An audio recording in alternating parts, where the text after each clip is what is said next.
Right, I'm delighted to be joined by Jake Reed, Minnesota Vikings legend. I spoke to you last year about three deep and all the amazing things you're doing with the Vikings, but I want to look forward quickly. You're taking on the New York Jets, Tottenham Hotspur Stadium. I'm sure you're going to be there, reveling in the atmosphere. But what are you expecting from this game? Well, once we get past Green Bay this week coming up, and it'd be great to come into the UK with undefeated. So I'm looking for the Vikings to do great things. I think we pretty much balance all around the field on offense and defense. The offensive coordinator Brian Flores is putting the quarterback Sam Darnold in a great position to make plays. I think everybody started out the season a little concerned about our quarterback position, but I think he's doing well now, and the defense is playing well. So we just got to keep that up and not get complacent and too relaxed. And what do you think the New York Jets are bringing to the table? What's going to be the toughest part about getting the victory there? Well, one thing about playing against Aaron Rodgers, so that can be tough. He one of those guys from the Packers, so he's still gonna have that love-hate for the Vikings. So at the same time, you can't count a guy like that out. He gonna play all the way down to the last minute. So the Vikings got to continue to play down to the last minute also. You can't count them out. The Jets, they doing just okay, but I can tell when they come against the Vikings, they can be a pretty good game. Absolutely. And I'm assuming you're going to be there, obviously. I know that you've made multiple trips now to the UK to try and grow the sport in general. So what do you think the UK fans and the atmosphere is going to be like there? Well, it should be. I asked Joe the other day, was it sold out? So I think the game is pretty sold out. So it's going to be fun. It's a great way to display and put on American football for the people over here. So I think it can be fun, exciting. For it to be sold out, I think the people in the UK really enjoy American football. So I'm looking forward to it. I'm looking forward to the crowd because I have not seen a game in the UK ever. I think the last game I seen abroad was like when I played in Germany. It was pretty good, but that's been so long ago I can't even remember. So I'm looking forward to the crowd. And I hope we have more Vikings fans there than Jets fans. Well, I hope you have an amazing time at the event. It must be incredible for you to have been in the Vikings family for so long now. If we were to bring you back to the peak of your powers when you were in your playing days, how do you reckon you'd slot into the Vikings team of today? Well, if you brought me back now, I think that I'd be very effective at the receiver standpoint, but I most definitely be the number one receiver. We got that guy, Justin Jefferson, who is amazing. I think he's one of the best receivers in the league, behind Tyree Hill and the young man up in Cincinnati. So, I think playing now would be great, especially playing that new stadium, the new training facilities that they have out there be great. The Metrodome, where we played at, was good, but it's nothing like US Bank Stadium. You go in that thing, they got the purple seats everywhere. It's amazing. So I think I would do good in the day's time, but I tell you what, they don't need me. They doing such a great job. The young men up there at the receiver standpoint, they're doing a great job. The running backs, it's balanced. The tight ends looking good. Like I said, they doing awesome. I mean, you mentioned the stadium there and how amazing it is and how good the players of today are. Are there any of them that you look at in particular and you think, I would have loved to play alongside him?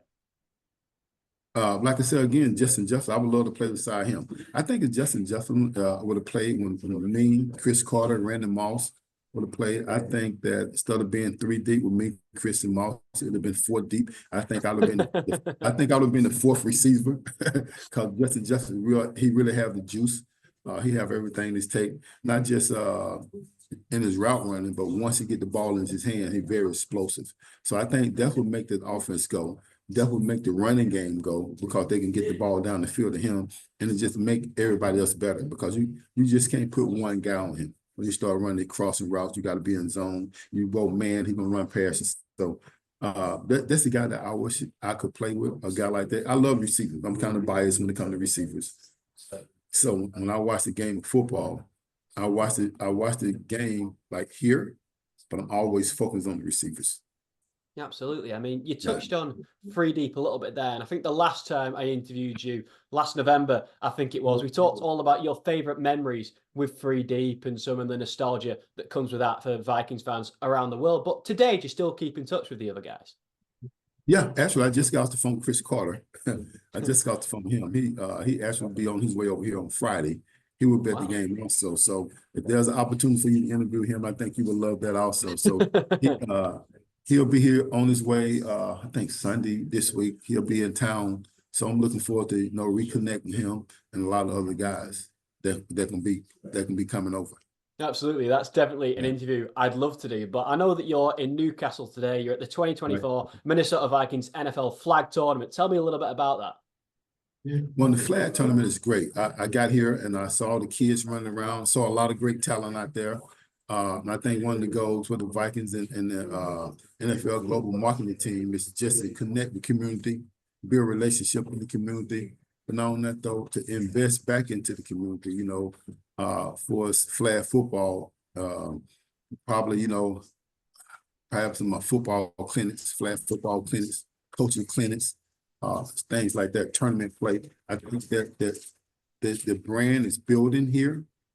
And I think it's awesome, like I said, we have the Newcastle Vikings with the BAFA team. So it's great. I think the Vikings have a great fanfare up in Newcastle. So I think this is one of the reasons we chose Newcastle to come this year to really support the community and hope the community get behind us as we try to build a brand here.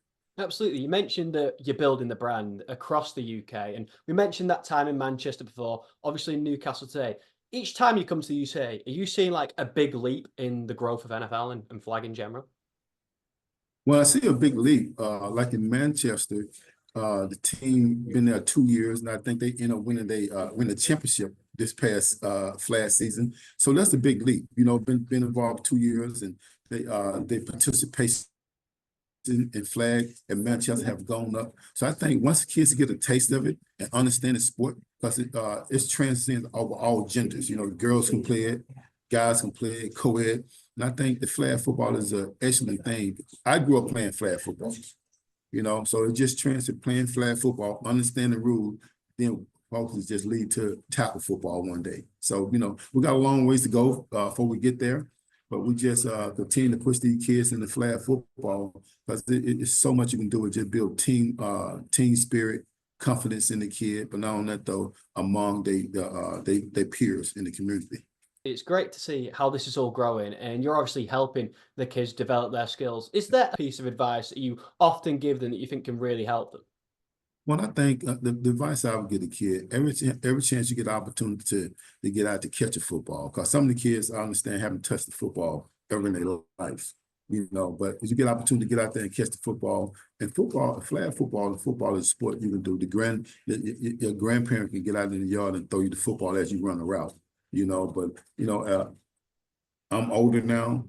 I don't think I want to run around and do a lot of basketball, a lot of stuff like that, but I most definitely get out there and just sling on, throw a pass to a kid. So it's a great opportunity to build a brand, but not only that, they'll build it in the community. Kids can pick up a football and go to the local park and play flag football, or two-hand touch football if you don't have any flag. And it's safe. It's safe. It's not like American football, tackle football, where you got to worry about all the concussion injuries and different things like that that come with the hard on the body. But we're not there playing flag football in the community. Like I said, it's safe, it's easy, and it's a lot of fun. Yeah, it most certainly is. And Newcastle is a fun place in general. Outside of everything you've been doing, have you been exploring Newcastle? Have you got any plans? Well, we went to dinner last night to an Italian restaurant. It was very good. Unfortunately, we're gonna be leaving after this, heading back to London. But we've been riding around looking at a lot of different things. I've been seeing a lot of restaurants. Like, man, I wish we could stay one more night because I see a couple of restaurants I really want to explore, to check out. Fair enough, Jake. Thank you so much for giving me some time again. It's always appreciated. I'm sure you're going to be looking forward to the game. But before I let you go, is there anything else that you would like to speak about? No, just having fun. Enjoying watching the kids out there run around and have fun. So that's the biggest thing. So you see a lot of talent out there. See a lot of young ladies out there really catching football and really compete. So, once you get the girls going and they excited about it and compete, so the guys trying to step their game up because they don't want to get a pass caught on them by one of the little girls out there. So, so they having fun out there. It's fun. A little cold, but it's fun.